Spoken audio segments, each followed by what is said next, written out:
Antigua and Barbuda. I am compelled to make this video today. It is Labor Day in Antigua and Barbuda. It is my first video ever, but I was moved to make it because my ritual on Labor Day for many years has been that I begin my Labor Day at the Trade Union Congress's ceremony at the T.N. Kernan School. This morning there was none. To my dismay, I learned that the Trade Union Congress was opting to do a virtual message as they would have done the last 2 years because of COVID. And to my further dismay, ATNLU, as is predictable, would have had ostensibly what is a political ceremony with the Antigua and Barbuda Labour Party. And I discovered that the Antigua and Barbuda Workers Union, my union, would have had a similar political ceremony with the UPP. Antigua and Barbuda, we should remind you that Malika Parker is not new to these things. I'm sitting before you this morning as the former president of the Antigua Workers Union. And I have the distinct pleasure of being the first female president of the largest private sector union in this country. And so today, on a day like today in 2022, when there are so many ripe issues for workers to confront, unemployment is at its highest. And unemployment amongst our youth is particularly troubling. We have a social security scheme that is in crisis, where pensioners are not able to retrieve the pensions that they would have paid into the social security scheme after many years of work. It means that every worker today is at risk. We have a situation in this country where the minimum wage needs to move. I say the minimum wage needs to move. I say so fearlessly. We are grappling with rampant inflation in this country. The cost of living is sky high.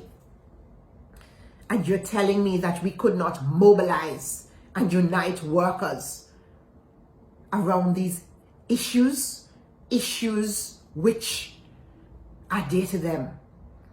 We are still in the midst and in the grasp of COVID-19. COVID-19 has presented one of the most enormous challenges to workers in Antigua and Barbuda and around the world. Workers' rights have never been more at risk, at jeopardy, or erased in many cases. With the COVID-19 protocols, the various regulations and laws that were passed, and not to mention the mandate that was enforced in this country, which left many workers unemployed and which would put workers' rights on the serious stranglehold. This is a context that Labor Day 2022 is happening in, and yet still workers were not mobilized in their numbers to be on the streets behind these issues that confront them. Let me also mention here that confidence in trade unions, all of them, is waning. It has been shaken, and it has been shaken by politics as well. And I say today would have been a day for unions in this country to move their workers together and help to rebuild that confidence. Instead, what we see is no TUC on the national stage in a tangible way, whilst our two major unions are gripped now in political discussion. So let me say this. We all know that our two major political parties came out of trade union movement. Listen to me. I am not a trade unionist by error. I respect and revere the contribution of their Cornwall Bird in this country, VC Bird, and the movement that he led on behalf of Canefield workers, port workers. I can name them. I revere the work of the Honorable Baldwin Spencer, Sir Keithlin Smith, George Walter, and more. These are men with trade union legacy that rose to political prominence in this country. I am not asking for us to divorce unions from political parties totally.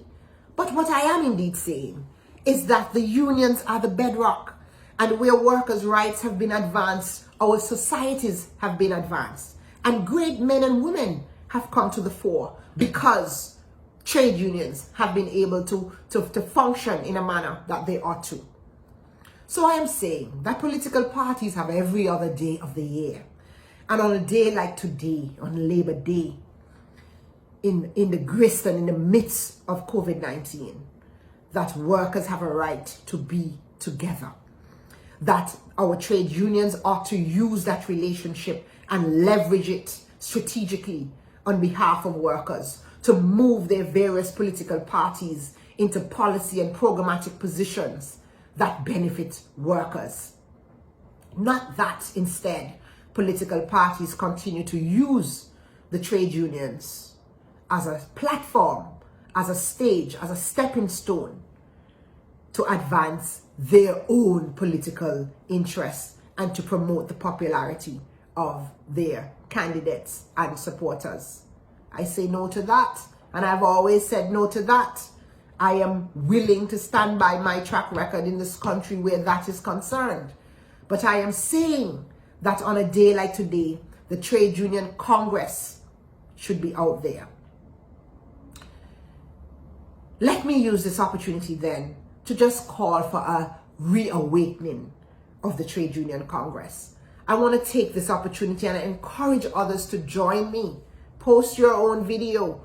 Make your comment if you are a worker in this country.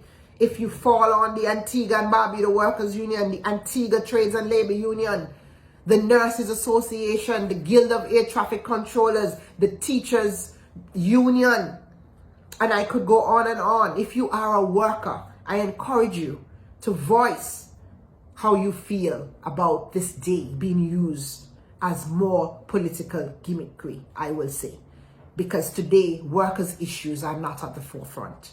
And so I want to take this opportunity to call the Antigua Trades and Labor Union, a union that has been a ship at bay for many years.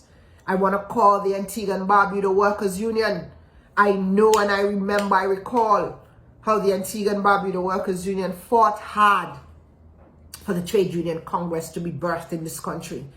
The concept, the idea, the vision that was the Trade Union Congress for the mighty triad to come together in the stewardship of our country. The government, the union, the corporate sector, our business should come together and work to move the country forward. The Trade Union Congress is a major part of that triad to bring all unions under one umbrella on behalf of workers. And so I just want to I want to state my hope that 2022 Labor Day will not be repeated in 2022. I hope that this video will be received in the spirit in which it was made. I am not here proclaiming any political interest above the other. I am not. I am here as a worker, as a former president of the largest union. I'm here as an Antiguan and a Barbudan, knowing and recognizing what the state of affairs is in this country. I tell you, inflation is gripping us. Cost of living is the highest it has ever been. And workers are having a difficult time bargaining for increases. Businesses are having a difficult time. We know as well that COVID-19 would have wiped out a considerable part of our small and medium-sized business in this country. I am saying that we have real issues to confront as labor, as the working class in Antigua and Barbuda. And so I just want to call all workers to stand in solidarity, to not allow politics to divide you again on another Labor Day. And I want to stand in solidarity with the TUC and with every other trade union in this country and ask that you find your way back under one umbrella in the interest of workers. Thank you for listening, Antigua and Barbuda. Do have a safe and enjoyable Labor Day. Malika Parker signing out.